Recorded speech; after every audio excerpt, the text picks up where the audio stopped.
So it looks like every single player on every single team has some form of hard crowd control. Persona just barely checks the box right there. Gonna look for Xmithie here, gonna take a barrel. A little bit of damage here, he's forced to flash away from the battle dance. To be able to figure out how quickly he's jungled, and once he shows on that Wow.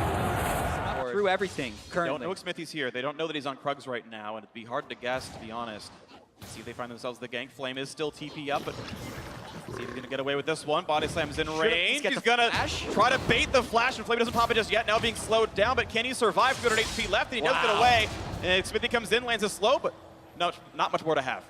They don't know for sure. Now they can go. They don't know Svenskaren's here. And here comes the engage on a Flame. He does still have the flash. He's gonna get away from the stun out of Hanser. Right now, though, Svenskeren is 6. He will walk Spotted. through a control ward, but he would have to go straight away. Hasn't been spotted yet. He's got to go. All right, well, Black Shield is available. He's got to get somehow past Cody's son. Black Shield is time it. late. He laid on the Black Shield. The Featherstorm could come through. Jumps away with the explosive cast. Grabs first blood. Cody's son just barely got his flashback. Still goes down. Looking to force Bjergsen now. He gets away with it. Gets some of the gold taken away. Now this time around, an early enough Black Shield prevents the quickness of doing much. Out back goes Doublelift. And Biofrost nearly goes down. Somebody else comes in time for the Xayah to keep Lover information to work with. Biofrost gets away from the bind now. The quickness is in. They've got a lot of damage, and Ole pops the Black Shield, stays alive, gets the ulti in as well. Forces them right back out, but now low health on Double is forced to ulti away with the Featherstorm. But the rocket jump to chase. Here comes Galio. And the TP flank for Cho'Gath. There is no way out for the TSM duo. This could be the first kill in for Immortals. They knock him down. Ole lands the binding. Now 2 alone under the turret. They're going to knock down Pobelter. Push him into the wall. Hanser ends up with the setup. Low health, and Hanser with the boulder toss knocks one down. A 1-for-1 under the turret. Here comes Bjergsen. Immortals not a lot of ways out. Jumping back in. Looking to knock down the mid lane. Another bind's got to land. The knockback. Cody's gets the kill and the reset, and Ole gets out. But Cho'Gath not going to stay alive. The Void Monster going to be knocked down by Hanser. 2 for 2 so far in this fight, and out goes the retreat. Yep, they're not done yet. One boomerang stun does. Pretty much auto nearly kills the turret. Here comes the re-engage. No Black Shield behind it, gets popped right away. Cody's son trying to run, and he barely flashes it away. The chase in, and Biofrost flashes in for the Gleaming Quill, and the auto attack for the kill. Now the re-engage as the Immortals want in. They will get the stun on a 1. But do they have the damage after the bind? They do not. So a 1-for-0 clean fight for TSM. The re-engage, they found Ole. The explosive cast pulls them back in. An absolute beauty out of TSM. Looking for a third, but Pobelter able to walk away. 2-for-0 TSM, still a great fight. Biofrost is really making Immortals pay for letting them have this recon. Constant engagements, and now they're on the turret. It is dangerous. Xmithie looking for an angle. Waiting to defend it. He has the damage of it, going right back in onto Svenskeren and forced to flash away, but he's knocked under the turret, and a trade kill comes in for Immortals, making it 2-for-1 overall. Flash away, just barely survives. Not even close, baby. Xmithie survived. To pick up the extra kill. First turret did go to Immortals, by the way, during that replay. They got it. So it finally comes through. First Drake to TSM, first turret to Immortals ties the goal. Trying to set up plays like this that's causing Immortals the extra pressure. Xmithie was spotted. Now they see found onto this one, 2v2, and there's now a knockup in towards Doublelift. Here comes the Hero's Entrance as well. They get the knockup, but no damage on the Xayah so far. The re-engages. Bjergsen has joined the fight as well, and the first one comes in for Doublelift, the trade kill. As both junglers have fallen onto this one, TP going to be canceled out of the turret. And Immortals definitely seem a little bit rattled early on in this game. Yes, it's very close. They're definitely still in this game. They're actually even winning it after this turret goes down. But going for that Rift Herald, not a mistake you almost ever see. On top, Another window. He's going to look for the threat. Pobelter wants to push back the Hanser Gnar, and does so, and buys enough time to clear the wave away. The turret just barely is in, and the gank came in, and Ole just died. The unleashed power, down he goes. I think that was a Bjergsen stun on the outside that caught him before he was able to get his Black Shield up.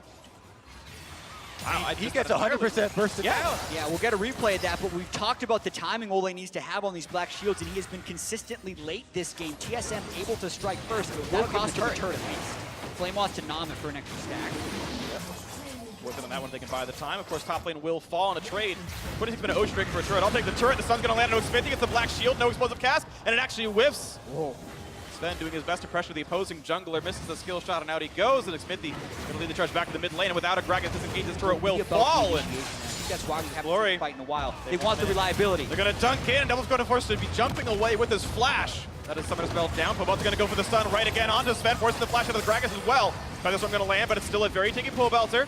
Hanser waiting in the wings. He's going to be jumped on. The hop goes back and forth, and the giant quickness coming through as well. The tank's still very durable in the front line, but they're going back into that one. The dunk coming through as well, and of course, Doublelift out of disengage. So look at the damage output. They've knocked down 2. TSM picked them up. The flash to follow with the escape out of Immortals. Still 3 alive to chase in. Out of there is no smite to be had. This looks like Baron for TSM. Completely clean, 9-4 in kills. Baron picked up 28.5 minutes in, even the clean smite. Get bottom lane, but mid lane is the target. As the flash, the jump engage, they look at the Shogun, look at the damage up with Flame, not quite gonna fall though, explosive cast, still not enough, and he will stay alive for now. The re-engage, the taunt, the root onto the turret. Do they have the output though? They don't have Cody Sun just yet, he finally joins the fight, but Ole's dead, and so is Pobo. The 2 for 0, redemption buys even more, and TSM, yet another 2 for 0, almost getting the kill, and Cody Sun might just burn down, but the limited damage, not quite enough. Saved by nice bow from xMithy, but TSM knows exactly when to strike. And Biofrost didn't even have to flash for that engage with the Rakan. They just jump on him right under the turret. There was no escape there for Flame. And TSM want to take more. Yeah, they still have Pobelter down and no Galio ultimate. 4v5 going to be a hard fight to be had. Stun's going to land on They just get out of their base and pull off the Jarvan Galio combo onto Syndra. I think that's the only world in which they win a fight, and they only have about another minute until that flashes back for Fierce. As long as he holds in there. About an hour, half HP, but there's a stun. Cody Sun is going to get deleted. The damage reduction saves his life. Pobelter. They're all taking turns keeping him alive. TP canceled by Flame. He would have been in the middle of 5. Even if he's alive, though, he's going to have to go heal off of something. He's trying to get the minions in the mid wave while TSM are on the Baron. Doesn't have any lifesteal other than Ardent Sensor, who's not there to shield him. Smithy's low on health, but he does have the Flag and Drag if he wants to go for a steal. There's no vision right now, though, and here comes the chase in. Balfrost wants him. Black Shield going to Flag and Drag away, meaning they can go for this when the rushdown's going to be there. The smite's going to land, and Flame couldn't get there in time. So now a 5v5 with the Baron buff on. The first kill to Rakan, though, and Flame is tanky. Gets the chomp and buys a bit of time. 4v4 now the type. The fight keeps going. Pobelter in the front. Cody Sun not touched as well, but who can get more damage from the marksman is now Immortals forced to run, but Pobelter slowed down with a Frozen Mallet. He will die for this one, and a 4v3 on the map. Immortals forced to run away. Smithy, Cody Sun, and Ole now forced to defend their base. 2 inhibs down, and the TP coming in. Hanser wants to close down the base. Cody Sun gonna look for a pick on a Sven. Gonna rocket jump forward, look for the kills. Not quite gonna get it in the duel. Gonna be won by double. The rest of the damage is there, and it's just time to close out the game. There's Baron buff super minions, and Hans will walk them into the Nexus. TSM certainly going to secure game 1 of this series.